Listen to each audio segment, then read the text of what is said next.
ko na ang aking nilulutong, hindi ko alam kung sinigang o nilagang hipon. Kasi may mais. Niluan ko ng mais. Yan.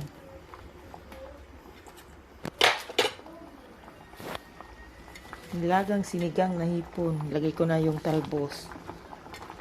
Talbos ng kamote. Yan lang ang gulay na nandito sa bahay. Basta may sabaw. Malasa to kasi hipon eh.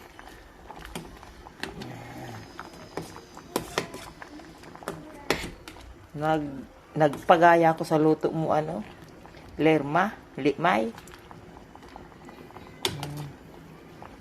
Ilagay na natin yung sili. Kaya ganyan ang kulay ng sili kasi naka-preserve siya eh.